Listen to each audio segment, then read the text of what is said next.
now folks ain't loving America. And to be black in America is real. Last time I checked, the challenges of being black in America still resulted in driving, eating ice cream, being in your domicile, jogging through neighborhoods, bird watching. Anything and everything while being black in America has come at a challenge, if not to your existence, your life. Did you hear that? So I'm going to tell you a story about a young king, a brother that was driving through Michigan. God bless him. And he was DWB, driving while black. He can't change his color, but he can change his stance. And he didn't have to because he did nothing wrong. And he was harassed, humiliated. They tried to plant improper drugs on the brother, falsified evidence. I mean, they went to great lengths to racially profile, mock, and pretty much leave him traumatized. And this went on for months. Opportunistically, he has rose to the occasion to take down the Michigan State Police in a way to remind them of how harassing black people don't really work favorably. And they picked the wrong one on the right day. As a result, he is seeking $10 million in damages. But, ultimately, can you ever repair one's psyche? They gave him a drug test, an alcohol test. They even shamefully forced him to defecate publicly while humiliating and taunting him. This went on for a grueling 54 minutes. And of this, something was born, and that something was a brother that is on the move and making tidal waves. And I would like to welcome Dakarai Larriett to WVON. Welcome to the Midday Show, brother. Good morning, Cleopatra. Thank you so much for having me this morning. I am blessed to have you. Too often, usually we've seen this end fatally. I thank God for body cam. I thank God that your story is being released. I thank God that he's giving you the strength to stand strong in this moment. Even as I recant this story, I'm not proud to say that about you, but I am proud that you are persevering through it and you are here to talk with us about it. So I thank you for that. Thank you. Absolutely. We had a fantastic show Friday where, when we cover stories like this, it's so heavy, I have to have Inspirational Friday. So, as I minister to you, I am the mother of 2 baby boys, black boys. And the journey continues, but it is men like you that are going to find a way to make it stop. If not in that moment, to remind them, you're going to learn today. And $10 million is one hell of a reminder. Amen? Yes. So talk to us about that night. A brother from Alabama driving through Michigan. You got the right to drive through any state in this country, but you are in Benton, Michigan. Why? Well, I was Benton Harbor, Michigan, actually. Exactly. So I was actually 3 weeks away from moving back to Alabama full time. So I was living between Alabama and Michigan and working from there. But you're right. I had every right to drive lawfully through that town.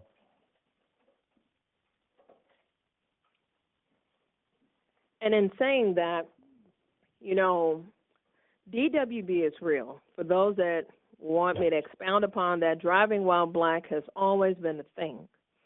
And the fact that this happened in 2024, this is 2025, the way that I've read it, at this point in my life, the fact that you live to tell this story may prompt me to want to watch the video, but it sickens me in a way that, and it's a new trigger because of my son. It's a new trigger. I already was bothered, but it's another level as a mother. And the fact that this was sport for the par, they showed up like this is what they do, and they being the law officers that taunted and ridiculed and humiliated and pretty much illegally tried to throw you away with the book and the key. Troubles me. Yes. So as you are driving lawfully and legally, how did this escalate? Give us your story. Well, I can say this. It took 6 months to get the body and dash cam back. So now I kind of have the full story because in that moment, you only know what you're experiencing and seeing directly. But what we learned from the dash cam is that they hunted me down like an animal from the very beginning. It was two troopers, a black trooper and a white trooper. And from the very beginning, they made fun of my African name, Dakarai. They insinuated that I was drinking daiquiris and called me Dakarai.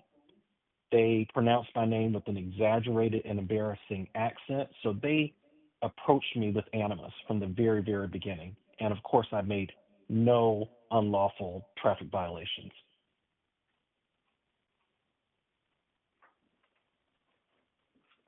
And with that being said, you continued onward, and this went on for a period of time. So give us the wrap up. You know, ultimately, you have pursued legal endeavors. Why? Well, we tried to go through the process. We tried to file a grievance with Michigan State Police, which is the process when you feel mistreated. So using their own body cam and dash cam, we showed that they were attempting to plant narcotics in my vehicle and that I was subjected to 7 different sobriety tests. We showed that I passed their own drug and alcohol test, but my driver's license was confiscated for 2.5 months and I was jailed. And despite all of that, they responded with a 3-sentence rebuttal that nothing was done improperly. And I then tried to advocate through the political system, all the way up to Governor Whitmer, to the prosecuting attorney, to the Attorney General of Michigan. I literally tried to file a police report against the police, and everyone basically laughed at me. And that's how we ended up ultimately having to sue. That was the final recourse. And I'm curious because, you know, I'm torn. You know, I like what I see until I meet people that are impacted within the state. So when we talk about Gretchen Whitmer, who is the governor, first woman to serve in that seat, also known in these streets as Big Gretch, there was no response. Is that what you're telling me? I had 3 meetings with her office, and ultimately they stated they did not have the jurisdiction to intervene, despite the fact that the Michigan State Police reports directly into the governor. Now, what is your legal team saying? Did they have jurisdiction or not? Well, they clearly do. They report into the governor. The leader of the Michigan State Police is appointed by the governor. But because their internal investigation was such a sham and nothing was done, our only recourse was a civil lawsuit. And here's what troubles me. Just recently, not a similar story, but another uniquely crafted black story that took place under the leadership of Governor Wes Moore.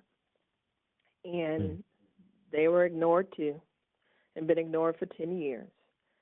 Both of whom, the connection that I'm drawing, both of whom have the potential to be contenders to run for president in 2028.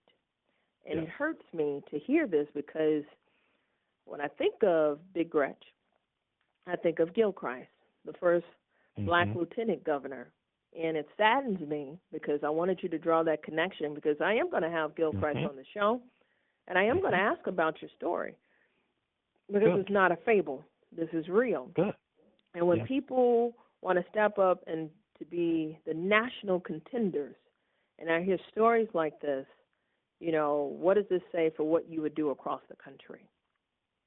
And I want us to think about that because by the grace of God, you are living. And we have too many stories to count for those that cannot tell their story because they're no longer here. Listen, guys, on the live line is Dakarai Larriett. He is a survivor of police misconduct and torture. Torture doesn't always have to be a physical beating. It can be both social and psychological when it comes to how he was treated. And he is seeking $10 million in suit for the damages that were caused and a representation of black people everywhere that drive while being black. And we come back, I definitely want to raise up something because, you know, in connection with this opportunity, you have been motivated. and we're going to talk about that motivation on the other side. We'll be back after this break.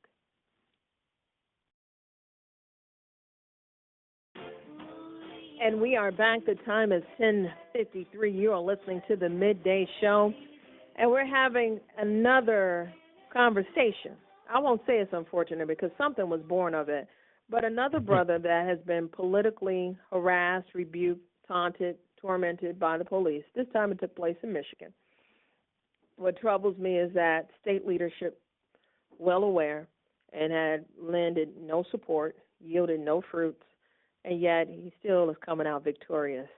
And I thank God for that. And his strength and mental is so intact. We have Dakarai Larriett on the live line with us. And of this, let me ask you, your background, you know, are you married? Do you have children? Tell us a little bit about you. Well, Cleopatra, I am single, but I do have a little poodle. So that's it. Small family. You know what? That was me for a while. In fact, before I even met my love and I married him, I thought I was going to leave this earth with just 2 cats. And then I rearranged my will every so often because I have nieces and my sister and family. And then from there, things grew. So now we have 2 dogs, a turtle, a fish if the fish isn't ate by the turtle, 2 boys. you know, the house just grows. So there it is. Enjoy the dog, brother, yes. and life. And then when you want to grow. But, you know, folk be nosy, especially black folk. Is he single? I one of my team members looked at the website. He handsome. I said, oh, Lord. Open to introductions. So how about that? There it is. So when I said something was born, I have the privilege to break some news because let me tell you all something. The creativity, the ingenuity, the genius, the engineering of black folks throughout the world and its contributions are always triggered by something. You know, when I think of inventors invent things because there's a lack thereof. So I want to purposely contextualize this. This moment in your life did what for you? It changed me in a way that it's hard to describe, but I felt so powerless. I thought that I went through every process perfectly, and I just realized I just didn't have the legitimate power to do anything. And I said, I've got to get a seat at the table so that I can make a difference. And before we talk about that seat, guys, listen, I told you, inventors invent because there's a lack thereof. Organizers organize because of moments of, and then those that run, they run to represent of. And breaking news here at WVON is that, Dakarai, you have taken it up a notch. Although this transpired in Benton Harbor, Michigan, you are from Alabama. What part of Alabama? Birmingham, Alabama, born and raised. And, born and raised. He said that with his whole chest. And something special is transpiring. So give us the breaking news. What's the next step for you? After this suit of $10 million, you are also doing something else. So simultaneously, this brother is spinning plates. What's next? Yeah. I mean, I just looked at what was happening in our country with the situation. And, you know, if we don't fix these systems, there are going to be more George Floyds, there are going to be more Tyree Nichols. We cannot wait for justice. We need leaders in the Senate who are going to live this fight and just fight like hell. We need to end qualified immunity. We need to hold law enforcement accountable, and we need to demand real change. So I'm exploring a run for United States Senate to represent the great state of Alabama. And ultimately, I was behind the scenes like, sipping my tea. I said, this is some good tea. I said, who's tea is that? Oh, yeah, this is some good tea. I, you know, when I think about Alabama, I said, is that Tuberville? And my team member said, yes. So give us that inside scoop, because Tuberville has been a hellion. Across the color spectrum, he done pissed off everybody. So if you need to know who Tuberville is, he the man that wouldn't cut your check if you're a veteran. You know, when you think about veteran families and the protection thereof, He was a sports coach. He was a phenom, but he was a sports coach, but he could care less. So Yeah, Tuberville but not even a good one, though. vacating the seat. Well, there is a lot of chatter on his end about running for governor, and that creates a really exciting opening like 2017 when Doug Jones won this seat for Democrats. People forget about that. We had a Democratic senator from the great state of Alabama from 2017 to 2021, and I want to get that seat back. So listen, now I gotta hold you. See, that was my lure.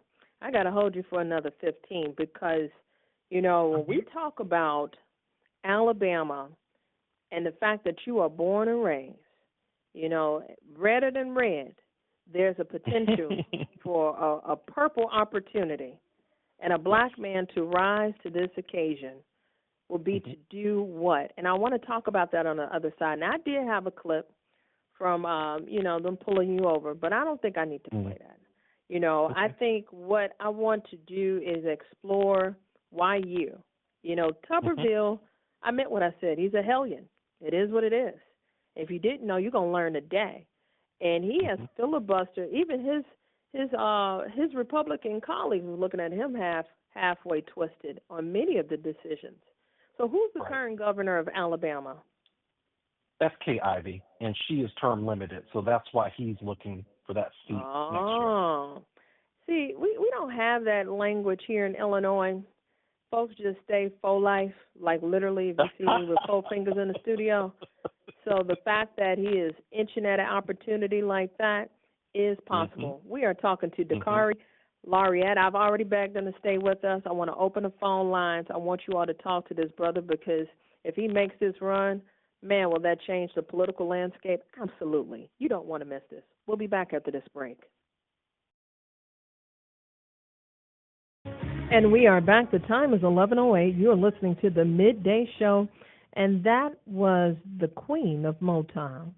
That's right, Diana Ross.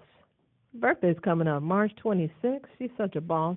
She'll be 81 years young, and she is still moving and grooving, right? Born in Detroit, Michigan. Her children, one of the most famous, is Tracy Ellis Ross, Evan Ross, Rhonda Ross, and then Chutney, and then don't forget Ross. She's such a boss. She named one of them kids Ross.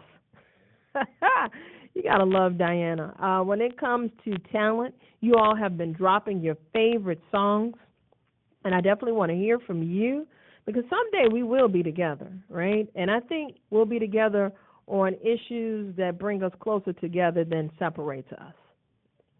That's just the bottom line. There are more things that we align with than separates us, and that's across the spectrum, black, white, Latino, or indifferent. And when it comes to surviving America, particularly while being black, I've held him. He stayed with me. He broke major news here on our station because that's what we do on the Midday Show. We break news. And in this news, this brother has decided to step up for a run for United States Senate. He said he's exploring, but I am declaring it to be so because he has a hell of an opportunity to take the seat of a hellion, Tommy Tuberville.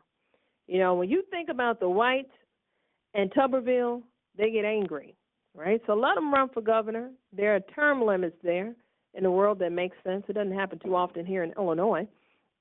But this brother, Dakarai Larriett, is stepping up for a run, particularly because of motivation. There are things that happen to us in life that change us forever. And because of his experience in Benton Harbor, Michigan, and the police that besmudged not only his image, his character, his existence as a black man with dignity and deserving of respect, they're going to pay $10 million plus. And remember today, they picked the wrong brother on the wrong night. And hopefully it will set the tone for those that are yet to come. But we've seen this transpire across the country, what it means to be driving while black, particularly as a man. Here it is from Alabama, born and raised. He's looking at a run. And I would like to understand what you're going to do different. Because Tuberville has been a hellion. So what are you going to fight for? Because you say you're ready to fight like hell. And we just talked Exactly. to a leader in the labor world that is with the national letter carriers here in Chicago that championed the Fight Like Hell protest just yesterday. So I found that to be ironic you said that. So how you willing to fight? What you going to do hmm different? Well, I'm not a politician, so we do not play partisan games. It's not about Republican or Democrat.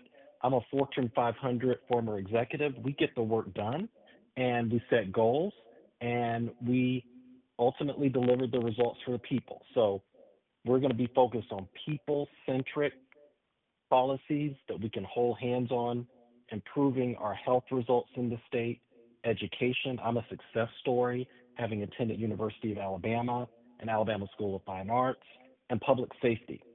We're not going to be playing all these games with, for example, holding up military promotions. All of the Doge cuts, for example.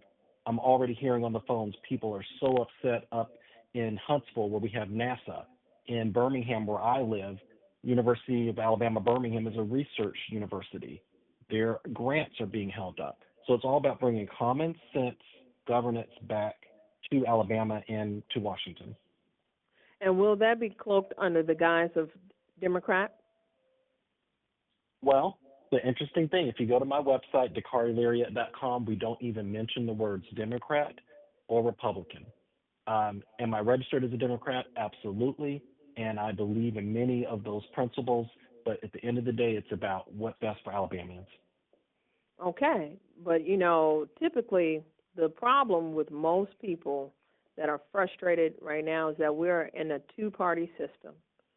And hmm until that changes, definitively, you say you're registered as as a Democrat, and folks are going to want to know, are you Republican or Democrat? Will you make a definitive stance? Oh, I'm definitely Democrat. Oh, okay, okay. Well, that's important to know because you knock a door of a black person right now. Don't come in my door if you're Republican. And then some folks say, don't come in my door if you're a Democrat. So you damned if you do, you damned if you don't. But you are saying, hey, I am people first, very centrist, Exactly. and trying to get back to what makes sense and what is normal. So you have a website. Exactly. You have a website out now. Who has come to you first? This is day one. When is the race? So we have a little bit of time. We have about 600 days to the general election in November 2026. And then, of course, there'll be a primary next summer.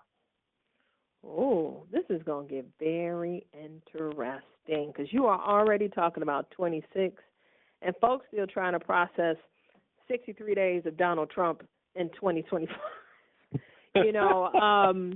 It is very interesting. And when do you have to declare for governor? When will he have to make his stance? The same time frame as you? Well, that's a very good question. I don't know for state offices, but we have some of the earliest declaration dates in the country. So I actually have to declare in November, which is very, very early, about a year in advance. So he's going to have to show his cards pretty soon. And you tossed in there that Fortune 500, which helps me identify the number one question members of the Democratic Party would say: can you raise money? Do you feel like you can raise money? Well, we already are.